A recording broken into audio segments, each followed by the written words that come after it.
Alright!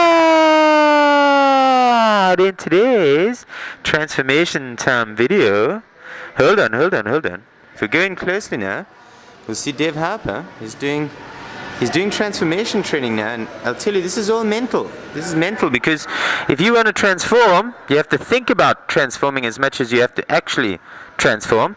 And so this is Dave's part of his mental training. And I know Dave will do this up to 10-20 minutes a week, just like this. At least, oh, there we go. He's in the room. There he is. Okay, at least per day, Dave. So, Dave supposedly weighed in around the 19 mark, and I'm sure after what we've just seen, mental training-wise, he's probably dropped to about 13. But will at least 10 pounds weight. They're gone. They're gone, right? That's the kind of will and strength you've got. Dave, I'm impressed with that. And besides the intense mental training you're applying for this transformation time period, this conquest, tell us a little bit more about your actual plan to drop from 19 down to, what is your target anyway? Just whatever I get. I mean, I'm hoping for around 9%. I mean, 9%, okay. I'm generally top around anywhere between 10 to 16 to 19%, depending on how strict I've been on my diet or how much fun I've been having. Oh, so you want to break your personal fat barrier on this one and go down below the 10% mark, right? Yeah. Okay, so how are you going to do it, fella? How are you going to break that, David? Be a little bit stricter on myself and try to be a little bit more, Stricter. Not have as much fun. I mean, normally I tell myself, hey, I can do whatever I want. We all tell ourselves that, Dave, but you know it's not the truth. I'm a mesmorph, so I can do whatever I want, and then it lasts a few days, and then the illusion lasts, and the next thing you know, you're like, oh shit, I gotta get strict again. Well, I think the illusion lasts all of your 20s, right? And once you pass 30 years of age, that illusion quickly disappears, and you realize, my God, I can be fat. Yeah. So I'm 29 now, so it's really tougher. I gotta be stricter on my diet. Oh, that's right. So what is your diet, Dave? What eating plan are you following? I've tried quite a few, and I prefer carb backloading because it's particularly for people who train really often. I train every day. Okay. So basically, the guy says, okay, when it comes to carbs, if you're an athlete, the kind of carbs you want are fast digesting carbs. And then he explains how the best time to have carbs is in the evening, and it helps you sleep better and so on. And when you spike insulin really high, then it will swing into growth hormone much stronger during the night. Oh, right. So basically, I go to bed every night with a stomach that's pretty bloated. I could grab fat like this. Fully carb loaded. And then the next morning I'll wake up semi-lean, and by noon I'll be in my best shape. By noon you're pretty much lean as fuck, right?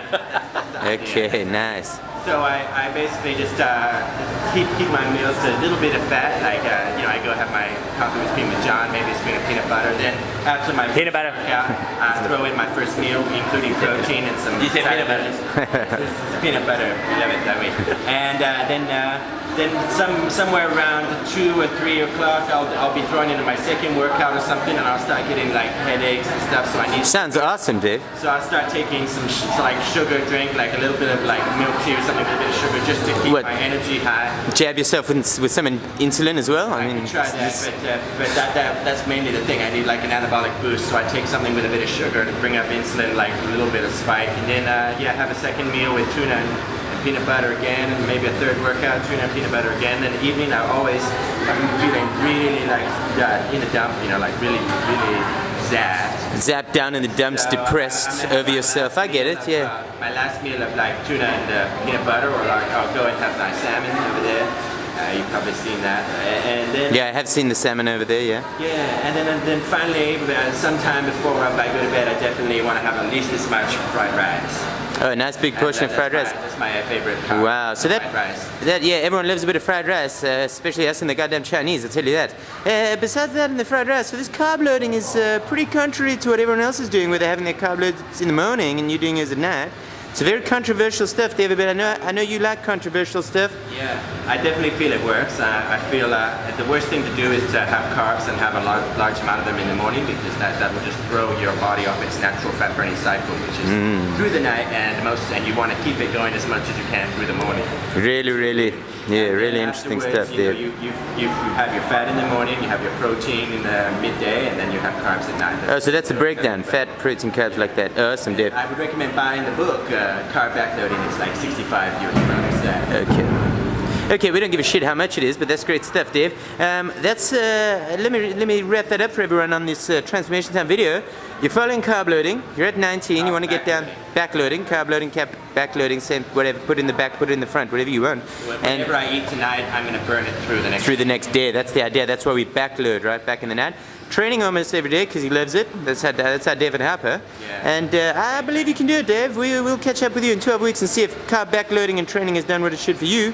In the meantime, anyone who wants to know more, well, they can just goddamn Google it themselves.